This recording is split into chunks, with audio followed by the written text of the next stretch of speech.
నా పేరు రాజమణి, మా ఆయన పేరు ప్రవీణ్. మాకు గుంట భూమి కూడా లేదు, ఇల్లు లేదు, పరదలు కట్టుకొని పిల్లలతోటి మేము ఉంటున్నాము.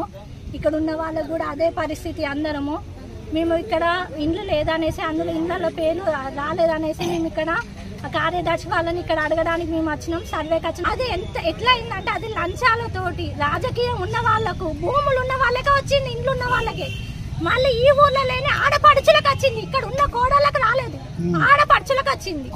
ఆడబిడ్డలకు అధికారం ఉన్నది కానీ ఇక్కడ ఉన్న కోడళ్ళకు అధికారం లేదు. వాళ్ళేస్తేనే గెలిచిలా, మేము ఓట్లు వేయలేదా? మేము రేవంత్ రెడ్డిని ఎందుకు గెలిపించినప్పుడు మా అందరికి ఇండ్లు ఇప్పిస్తారు, మాకు ఇట్లా న్యాయం జరుగుతున్న ఉద్దేశంతో రేవంత్ రెడ్డిని గెలిపించుకున్నాం.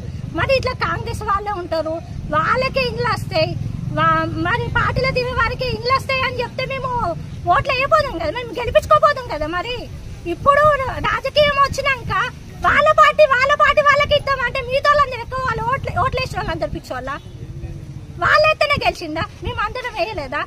ఇప్పుడు మాకు ఇక్కడ ఉన్న వాళ్ళని పోరాటం చేసే ఒక్కళ్ళకు గుంట భూమి లేదు, ఇల్లు లేదు. ఇప్పుడు ఉన్న వాళ్ళకు రైతు బంధు వాళ్ళకే కావాలి, దళిత బంధు వాళ్ళకే కావాలి, రైతు బంధు, దళిత బంధు, భూములు వాళ్ళకే, అన్ని ప్రతి ఒక్కటి వాళ్ళకే. మాకు ఎలాంటి లేవు ఇంతవరకు. ఇక్కడ కమిటీ ఎవరు సెలెక్షన్ చేసి అంటే కమిటీ వాళ్ళు ఇవ్వాలనేది కూడా మాకు ఇంతవరకు తెలియదు. సార్ వాళ్ళ ఎంక్వైరీకి వచ్చేదాకా కూడా మాకు ఒక కమిటీ ఏర్పడింది, కమిటీ సభ్యులు ఉన్నారు. ఇట్లా ఇళ్ళకి వచ్చిందని కూడా మాకు తెలియదు. మా ఇంటి మొక్కని ఒక్కళ్ళు వచ్చిన వాళ్ళు కూడా తెలియదు మాకు. ఇక్కడ గ్రామ పంచాయతీ వాళ్ళు సార్ సర్వే చేసే వాళ్ళని మాకు ఇట్లా ఏ రకంగా ఎన్నుకున్నారు సార్, ఏ రకంగా ఇళ్ళకి సర్వేకి వస్తారంటే కమిటీ వాళ్ళు అంటారు. కమిటీ వాళ్ళని పిలిపిస్తే మాకేం తెలియదు, వాళ్ళే ప్రభుత్వం వాళ్ళు పంపించుకున్న లిస్ట్ అని వాళ్ళు చెప్తారు. ఇద్దరు నాకు అడిగితే ఎవరు సపోర్ట్ చేస్తలేరు.